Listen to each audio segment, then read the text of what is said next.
3, 2, begin transmission.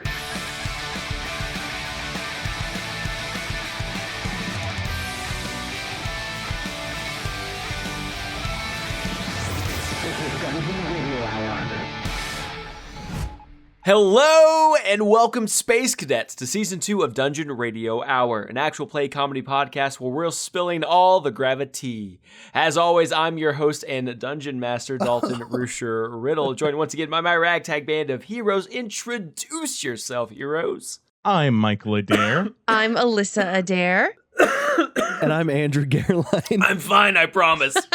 Nobody's checking Dalton's on dying. Dalton. We're just rolling into the intro. Dalton, choke on your own time. This is company time. My brain just went, will we just cut this in post? Should I act like nothing is wrong? No, now we're commenting on it. Now it's we're part of the commenting episode. on it. Yep. It's part of the episode. Canon now. I just want to point out that joke, Dalton, Yeah? might be my new favorite. Yeah? That I was like it. solid. Thank you. I like That it. was rock solid. Everybody loves a good, solid dad joke. Okay, so for tonight, for the pre-show, you know, we've all been friends for years, A minute. decades, Couple a decade over at this point. And so we've shared intimate details of our lives with one another. We are ingrained in each other's journeys. And I am curious. Like, I know for the most part who everyone has dated in their past, and you guys know for the most part who I've dated in my past. But what I want to know is, do you have any like awkward or bad or just like dates that made you go, huh, now that you like look back on them? Oh, no. Oh, no. Is anything we say on this podcast admissible Is in court? it confidential? It's on the internet, so We're no. going to publish it. No. Oh, no. I don't know how have much I can Dalton share. client privilege. No, unless we just like bleep out the next, Okay. 5 to 7 You're gonna minutes. have to. You'll have to bleep out the name and all the details. But here goes. Let's roll into it. I feel like I have to be very careful how I word this because I could sound like a creep. And I'm starting this way to make you think I'm a creepy so that the blow is softer later. But I think I did something inadvertently weird, and if I look back, I would do it different. So here's what I did. Oh, no. Redeem yourself, Andrew. What's happening? I'm so I curious. thought stargazing would be a romantic date night. That does sound Right? romantic. Okay, yeah, that sounds romantic. Thank you. So this is the mindset I was in. That does sound nice with a high-pitched voice, you say in your own head. And you think, oh, I have this girl. We're going to go get terrible burgers and we're going to go stargazing. It's great. But stargazing, at least in my hometown, required a drive out to more or less the middle of nowhere. And so this is where it becomes Problematic. at the time. She seemed, I don't want to say uncomfortable. We didn't really know each other that well. And when we got to stargazing, we stopped vibing. And I think the situation must have made her uncomfortable. Looking back. But at the time I didn't know that. I didn't know that was a weird, and it shouldn't be weird, but it is kind of by default. Right? Yeah, I will give you a pass as the female here. I'll give you a pass because, yes, a general rule of thumb for women is don't go out in the middle of nowhere on a first date with a man you don't know. Yeah. They Fair. might be dangerous. So, yeah, probably wasn't great. But I will say you were probably thinking very naively. But and you a didn't. man you don't know. You were how old, Andrew? I was like 17. Barely a man. Yeah. I mean, you're barely Still a not. man now. Yeah, I was gonna say. And that's That why. has to change. And that's Look at why. him. He could never hurt somebody in a remote couldn't. location against their Never. will. Not Anyway, that's what I did, and I feel a little creepy, but I wasn't trying to be. And it's something I would never let my daughter do, is to go into a cornfield with a guy. Gosh. Well, actually, your story kind of reminded me of a date I'd forgotten about because I was also very young. Because and Alissa was the girl in Andrew's story. Plot twist. Deepening the lore. I just, we're like, Andrew, did you forget we went on a date before? Oh shit! We Did you forget? did it for 10 years. Oh my God. Jesus! Did you forget about our long-lived marriage? Yeah. Married, We have kids divorced. together. Yeah. No, so I also made the mistake of going out into the dark with a man.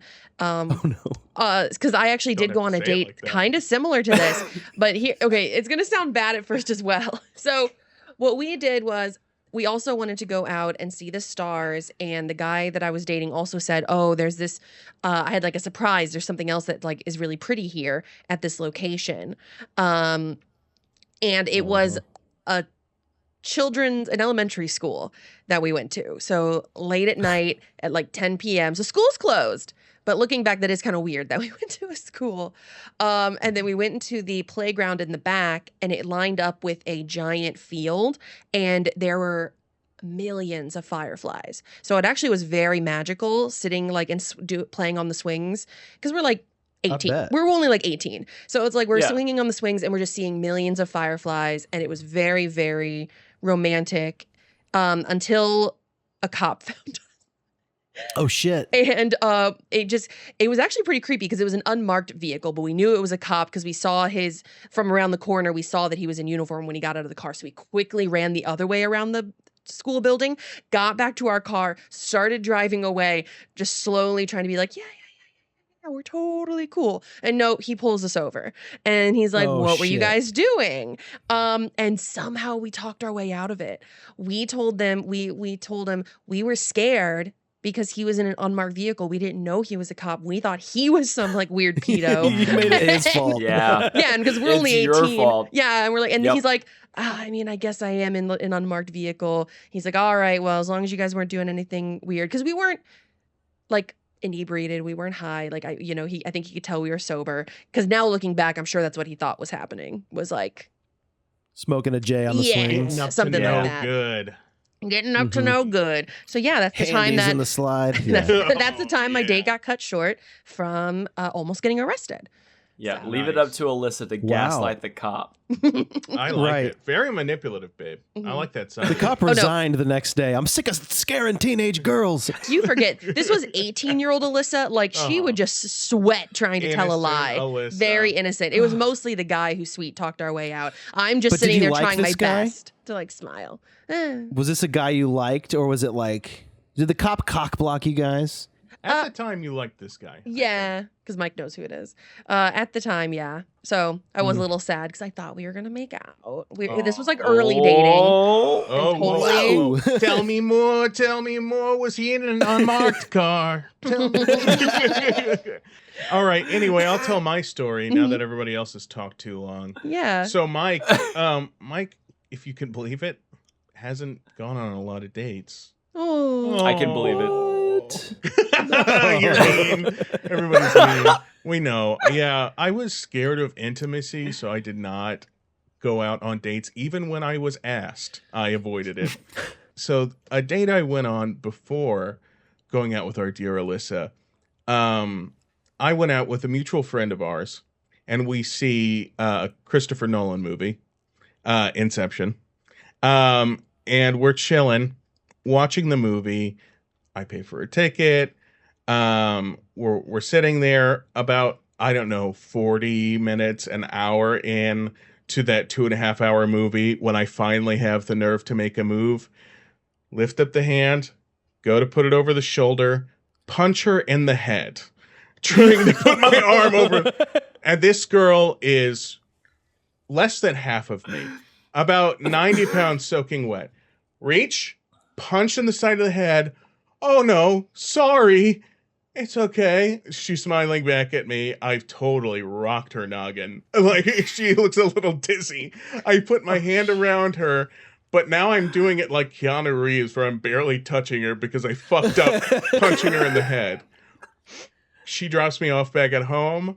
We both step outside the car, face each other, like, okay, time to kiss. And I'm like, good day. I just go back Good into my day. mother's house. Good day. I don't say good day, but I'm like, oh, that was fun. Ugh, hug. And then never spoke again about dating. Never asked out on another date. Dalton, you being the charismatic, handsome, square-jawed, cut from marble fellow that you are, you can't have had a bad date in your life. Never. Do gays get awkward? You guys are so charismatic on Showtime and HBO. On Showtime. On all of the shows that you've seen. A lot of the dates that I had before I was out were awkward.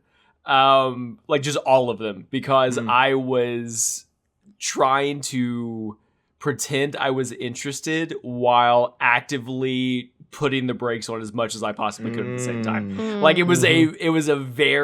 were always very weird balancing acts of like, yeah, I'm into you and I'm totally your boyfriend and we're totally going to do stuff later, to be like, actually, no, we're not. Sorry, I can't. Are we talking about women? Yeah. Yeah. Yeah. Yes. Okay. I might have missed that part.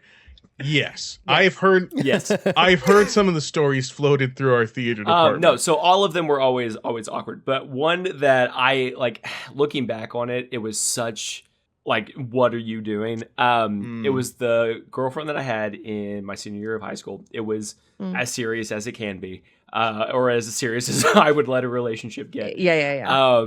And she lived like an hour-ish away. And my best friend at the time was also dating a girl from that same place that they lived. And so he would go down there for solo dates with her all the time. I would constantly make him go with me whenever I would go down for my date so that it could be a double date and I wouldn't have to be alone with her longer than needed. There was one particular instance where we had a date and my best friend and his girlfriend did not have anything planned. And I was like, you're still going with me. And he goes, what? You're coming. And I'm like, you're coming. You're coming with me. I was like, you're going to third wheel this entire thing. And he did. I brought my own third wheel to a date. I love it. I love To it. cock blocking yourself. To cock block myself. Dalton's like, I can't say no to too many girls or it's going to be obvious. Right. So I must say yes to at least a few. Yeah. Like I said, it was always this very delicate balancing act. Yeah. Diabolical. Yeah. Dalton, what's it like being just so hot that both guys and girls are just falling over themselves? Yeah, I'll answer for Dalton. God, is it hard beating him off with both fists? The men, that is. No, you should don't talk about beating people, Mike. Not from you. Oh, Yeah, not from you. Okay, and now we'll have an animation wipe that we've never had before. Of just into the fist episode. punching Mike in the face. A whirlwind A of bunch fists. of Yeah. cartoon fight in the cloud. Why I oughta. Yeah.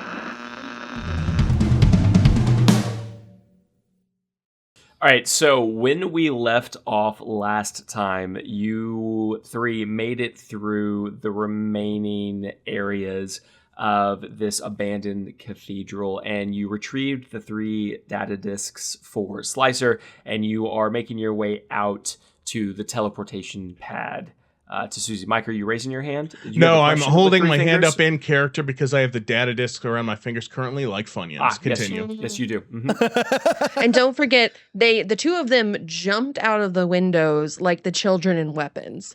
And then I just walked out the front door. We did. You did.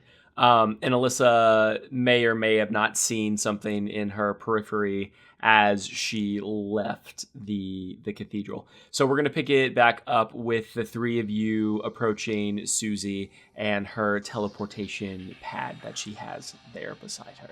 Susie, guess who got the disc? Guess who proved themselves? We did, Susie. Us. The guys who are heroes. Did you see us jump outside the window? We jumped through the window.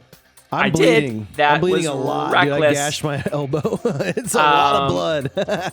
Okay, so now that the 3 of you have the discs, congratulations. Is this how It's you time to talked before in the previous episode? I don't think it was. This is new. It's a new Sounds choice. good. I have grown in the hours since we last left each Your other. ovaries dropped. Yeah. They did, and I have a new voice, and it might be a new persona. I'm not sure yet. But here I am. I'm still Susie the Scout, who sold you cookies and brought you to this church. She's just finding herself, okay? Yeah. I am. It's all about self-discovery. Process. Exactly. It's a journey. It's a journey. We're all here Anyway, for it. so you're going to give us cookies? Susie? I don't know No. if cookies is what we were looking for. I need the three of you to please step on the teleportation pad so that you can be teleported up to Slicer's ship. Do you want to And verify that we have the discs? What if we came to you and we said we don't even have the discs? I can see them on the pink thing's fingers. Close your eyes. Can you still see them? Nope, because my eyes would be closed. He's not the brains of your operation, right? We have them, and we're going to step on the disc now. Yes. I remember. Teleportation time. Yep. Woo! All right, mind your skins. Bye. Why do they have that in every world? Why do they say that? No! Hold Hey, on. mind your skins. Why is that a risk every time? The technology has not been figured out in any world. They didn't modify it. They're like, this is good enough. 3% chance of flailing. I don't know. Maybe teleportation is just that's it. Do I We press the maxed it flay out. button or the go button? No, don't press So- flay. Don't press flay. Flay go, same time? No. Go! I press a button. The teleportation pad hums to life as this purple ethereal light begins to glow around your feet and then begins to slowly consume each of you, bathing you in this glowing hue. And in 3, 2, 1, just like that, you feel yourself ripped away from the ground and you feel yourself being pulled and twisted and turned like a piece of taffy as you fly through space at light speed before finally materializing, finding your feet under solid ground. As you come into focus, you blink around and you look to see that you are in this large open area, this curved hull of orange and bronze metal up above you. There are computers all around. There is a semicircle of guard railing that surrounds you on this large teleportation pad that you yourself are standing on, and you see various creatures and humanoids milling about to and fro. And then you see this small robot roll up to you. It kind of looks a little bit like YAAAY, but it's more square. It doesn't have any like appendages that stick out anywhere. It's just kind of like a box on wheels as it rolls up to you. We got a space Roomba here, guys. Space hey, little Roomba. guy. I pet Hey. it like a dog. I- pet it. Good boy. You like to be scratched under the ear? I haven't seen a dog in a while, guys. This is the closest thing. I scratch it behind its little corner. I pet Andrew's hand petting the robot. Oh, this is weird. This is a sensation. I like it, though. Do you like it? How's my hand feel? Don't you find it interesting that like we as humans always want to personify things? Like you're all cuddly and dog-like with just this robot, but it doesn't have any feelings. If I'm a robot, it's basically like a little me. Point is, you're a little robot, and what's your name? Mm-hmm. Say And again. I understood that. I don't understand the regional accent. I'm picking it up, kind of. Beep. One more time. I got the beeps. He wants us to call him Beepy, okay? He wants us to call him Beepy. Beepy? Beepy. If we are you here to greet us? How about 1 beep for yes and 2 beeps for no? Okay, we're getting He learned somewhere. So fast. If I had a treat on me, I'd give him a treat. Here, I feed him some garbage on the ground. Do you like that, little He beepy? Do loves you like the garbage? I try. Oh no, garbage. No. No, they Okay, don't. what else? What would you like? What if I clean the garbage a little bit? Would you like it more? Oh, okay. Clean There's garbage. too much dirt on the garbage. He likes his garbage pure. I knock some of the Make sure dust you off. wash that garbage good, Mike. We're learning so much. It's I- like recycling. I take the needles and the used condoms and the Ew. bubblegum wrappers and I put them under the sink. It was all together. I don't know. Somebody had fun. Someone had a yeah. And then I give him to him in a little salad bowl. There you go, buddy. There you go, Beepy. All right, beepy. Now that you've been fed, are you here to tell us something? That's yes, Alyssa. Okay, and what is it?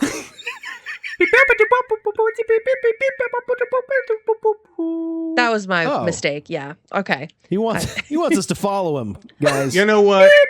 Ah, Oh, that's it? See? That's it. I told you. I fucking told Here you. you go, Beepy. Here's some more dirty garbage for you. Boop. That means yes. That means there was only one. I feed him more. There you go. All right, Lassie, take us. Take us where we need to go. Now that you have figured out where BP needs to go, the robot turns and begins to wheel himself down this long hallway. The three of you follow. You pass through 1, 2, 3 different security doors, all flashing green with access as BP gets up closer to them. The entire time you are on this ship, the crew members and all those others that are milling about to and fro stop and stare. There are whispers happening between them as you all walk by. Give me a perception check, everybody. Well, howdy. Well, howdy. Howdy to you, good Howdy sir. there, Tix. 15. 17. I also got a 15. Okay, cool. So all of you yeah. pick up on some of the things that they are saying. Whispers like, oh my God, I can't believe it's them. They're actually here. I thought they all died. Do they really think they're going to be able to help us? Is this the tide that we need to turn the battle? Various things like Real that. quick, I address everybody in order. Hi, it is us. Yes, we did survive. I do think we're going to be able to help you, and I think this is the tide we need to turn the battle. Hi, I'm Mike. Also go by Goo Boy or whatever the fuck I've been saying this entire time. That's right. I'm Jelly Boy, the memorable character from this season. How are you? And I extend a big rubbery hand from afar because I can do that Mr. Fantastic style. As you extend your big rubbery hand, they scatter. Oh no! I came on too strong. It's so hard to make friends as an adult, isn't it? No. Everyone just runs away from you in fear. I'm sorry, guys. I'm sorry, you guys. Still gonna help you and turn the tide. Sounds like they know who we are, guys. We're kind of like little celebrities here. Nothing new for me, honestly. But Oh, that's what it is. They're probably intimidated. No, we're really approachable. we're approachable. Yeah. Down to earth. As you guys look, BP is very far away from you now. Oh shit! Sorry. He- We're coming. BP, you gotta stay close, bud. I haven't ran since 8th grade. Holy shit! I got a fucking stitch. Oh, you BP still- has stopped in front of a large blast door. Its orange and bronze hues shine and reflect the overhead lights that are in this hallway. And just like before, the access panel turns green as the doors open with a loud hiss. And you enter into what seems to be the cockpit of this ship. The majority of the space that you are walking into is a transparent glass-like material. You can see out into the space beyond, into the vast nothingness of stars and planets. In the center of the viewing deck, there is a large wing-backed chair with its back to you. It slowly turns, and in it sits a koala-like creature. It is small, it is furry, it has an eye patch. It is wearing what seems to be tactical battle gear. It has the same colorings of a koala, so your natural like browns and grays and whites, but it has 4 arms, 2 on each side, and very Stitch-like has those antenna-like things that jut out from the top of its head and cascade down. So there's 2 very tall ones, 2 medium-sized ones, and 2 shorter ones that almost seem to make like a crown on its head.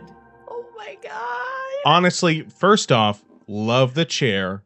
The wingback, stylish, swiveled around, dramatic. Mm-hmm. And now you're a koala?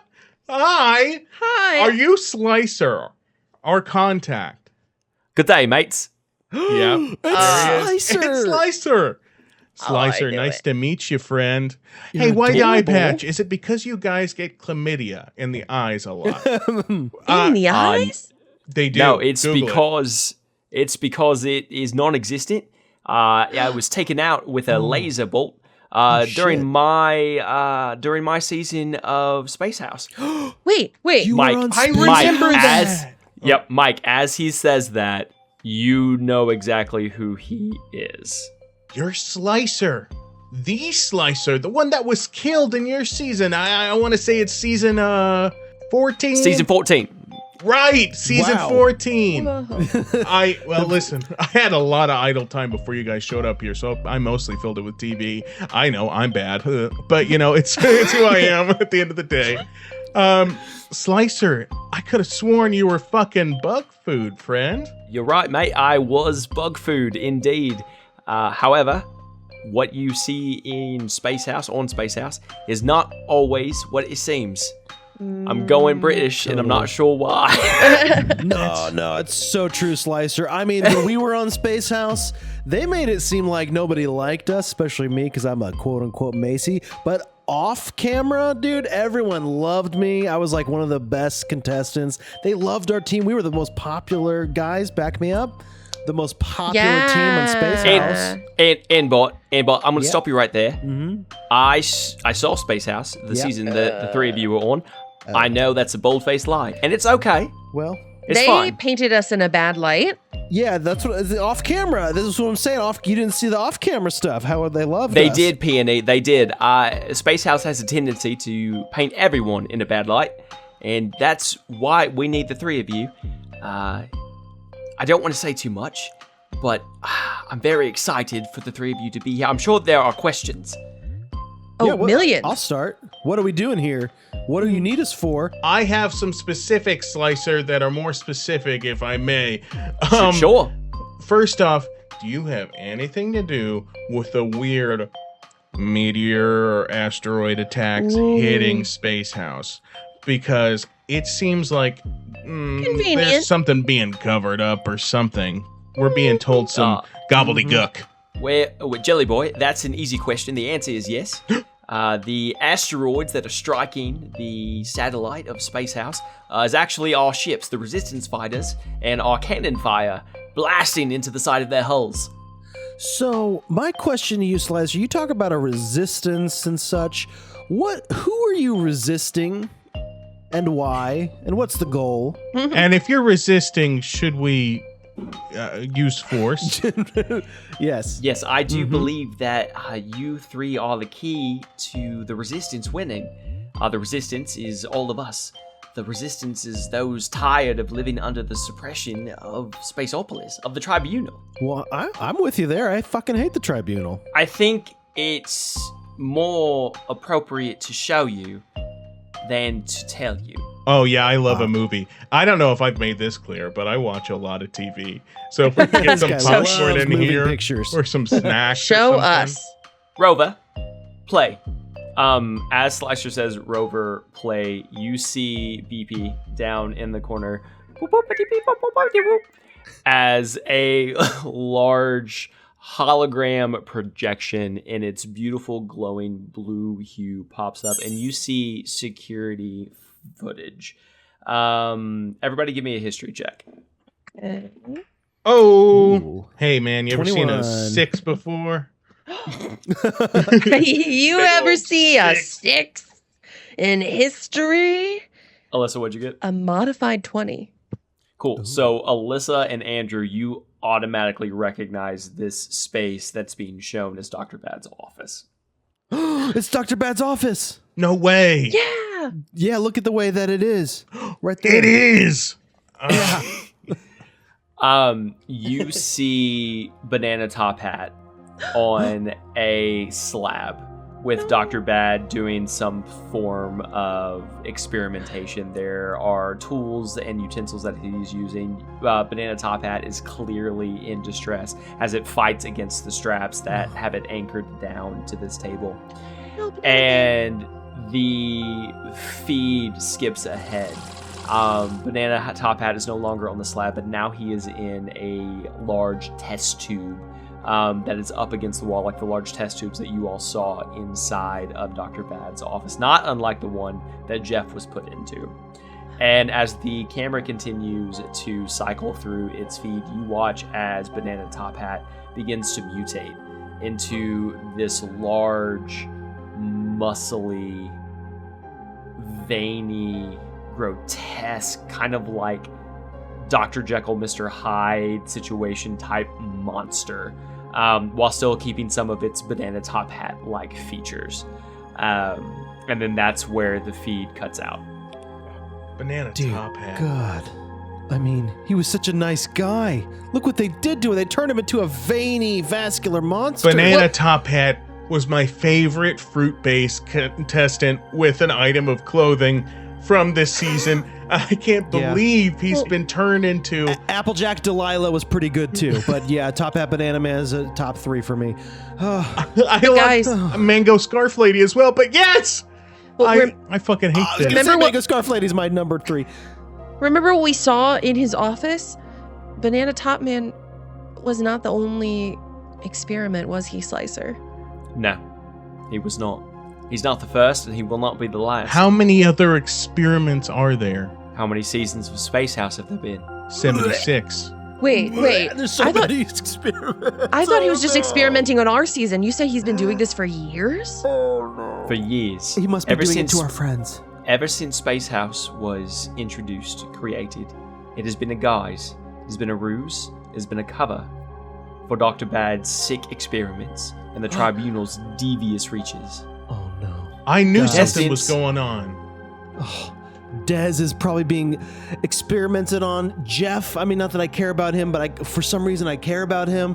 Goonier could be a fucking monster by now, dude. Tortured Slicer, in a vial. If this is a guise to take people away and experiment on them, why do this? Why make it a TV show that everybody can see? Why have people vote on who to keep in? And I mean, why go all through the rigmarole? Why not just take people out of the fucking streets of Spaceopolis? What is the point of all of To this? keep us distracted. Because entertainment is distraction. Yeah. Bread and circuses, dude. That's all you need. Yep. People will eventually notice if people just start disappearing off the streets. But if you, like a magician, if you tell them to look over here, they're not going to notice the disappearing I act. don't like magicians. I wouldn't be in that situation. I just find them creepy. The analogy stands, okay? Even if you don't like it. Not if it's a magician. Let's just say that death on Space House on the show is not the worst thing. I mean, I believe that. We ran into that guy. What's that the other guy's name who we thought died, but he was secretly living in the rafters. Okay is alive, by the way, Slicer. Oshkosh Bagosh is alive. He's Oshkosh alive, Bagosh dude. is alive and well under the tunnels of Space House, and I want to make sure that we get him out as well. He doesn't He's deserve been to eating stay rat there. casserole for decades. A lot Way of too rats. much. A lot of rats. He doesn't look good.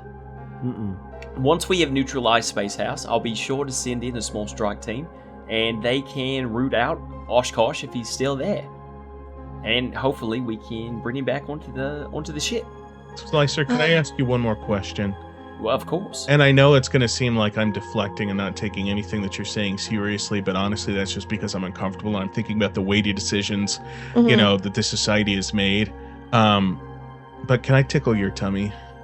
Because you look like a koala, which is this cute little thing on our planet, and I always want to tickle their tummies. Can I tickle your tummy a little bit? As you say this, he pulls a small laser pistol from a holster. I'm going to kindly ask you to back up about 10 feet. Okay. I don't want to It's fair. shoot, but I will.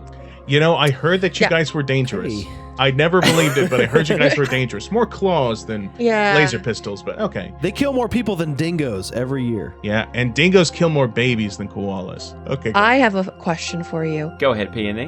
Why are we here?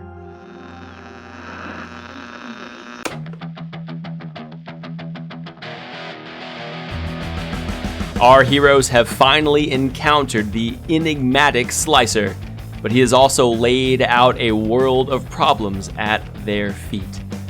Will our heroes be the key to the resistance?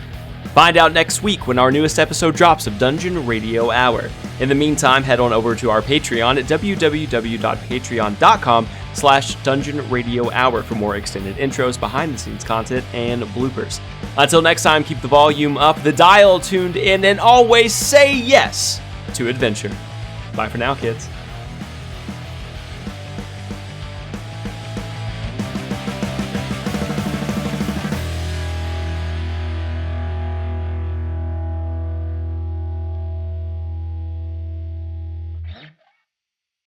Point is, you're a little robot, Mhm. and what's your name? Mm-hmm. Say And I again. understood that. I don't understand the regional accent. I'm picking it up, kind of. Beep. One more time. I got the beeps. Well, call- I apologize for this, but one more time, and I just because I was not paying attention. Andrew, Please. you just said you're part robot. Can you translate? Yeah, one Yeah, more he time said, for us, friend. beep. No, I don't think you have the accent down. Please, robot, one more time. Yeah. See? I really hate this moment. I hate to do this. He wants us No. to call him Beepy, okay? He wants us to call him Beepy.